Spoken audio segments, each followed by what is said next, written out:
നിർമ്മലമായൊരു ഹൃദയമെന്നിൽ നിർമ്മിച്ചരുളുക നാഥ. നേരായൊരു നൽ മാനസവും തീർത്തരുൾകന്നിൽ ദേവാ. കർത്താവും രക്ഷിതാവുമായ യേശുക്രിസ്തുവിന്റെ ധന്യനാമത്തിൽ എല്ലാ പ്രിയപ്പെട്ടവർക്കും ധ്യാനചിന്തയിലേക്ക് സ്വാഗതം. ശുദ്ധമായ നെയ്യ്, ശുദ്ധമായ സ്വർണം എന്നൊക്കെ നാം ദിനംപ്രതി കേൾക്കാറുണ്ടല്ലോ. കലർപ്പില്ലാത്ത, മായ ചേർക്കാത്ത എന്നാണ് അതിനെ കൊണ്ട് അർത്ഥമാക്കുന്നത്. അതുപോലെ തന്നെ മാലിന്യമുക്ത കേരളം എന്ന ആശയം സർക്കാർ തലത്തിൽ നടപ്പാക്കിക്കൊണ്ടിരിക്കുകയാണല്ലോ. ഒരു ദിവസം കൊണ്ട് അത് പൂർത്തീകരിക്കാൻ കഴിയുകയില്ല.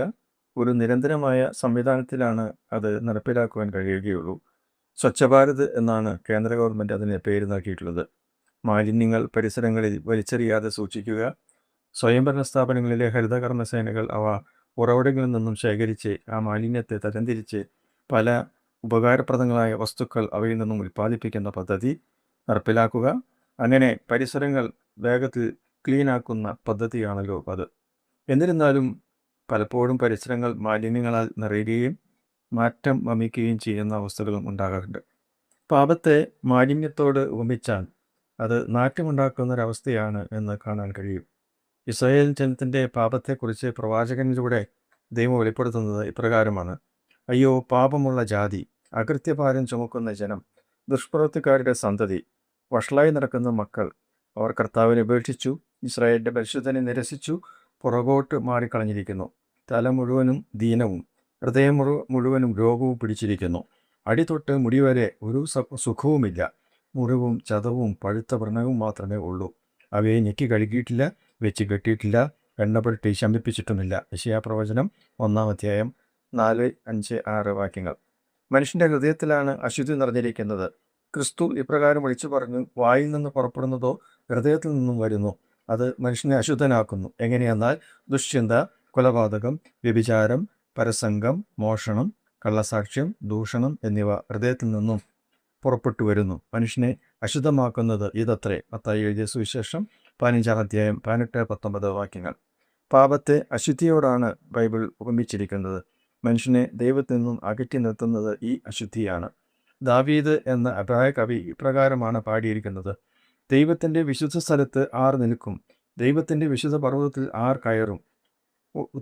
ഉത്തരം ഉടനെ തന്നെ വന്നു: വെടിപ്പുള്ള കൈയും നിർമ്മല ഹൃദയവും ഉള്ളവൻ, വ്യാജത്തിന് മനസ്സ് വയ്ക്കാതെയും കള്ളസത്യം ചെയ്യാതെയും ഇരിക്കുന്നവൻ. സങ്കീർത്തനങ്ങൾ 24:4.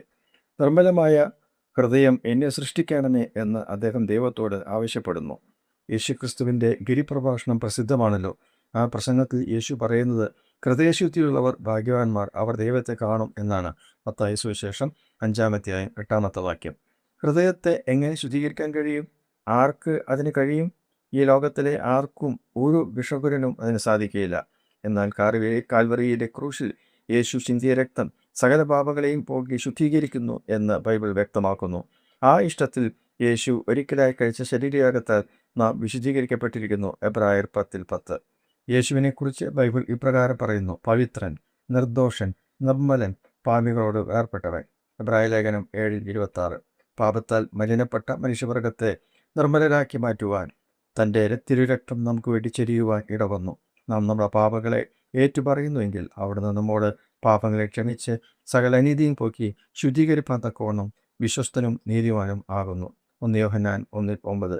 ഈ യേശുക്രിസ്തുവിലൂടെ വിശ്വാസത്താൽ പാപത്തെ ഏറ്റുപറഞ്ഞുപേക്ഷിച്ച് നിർമ്മലതയോടെ ജീവിക്കാം.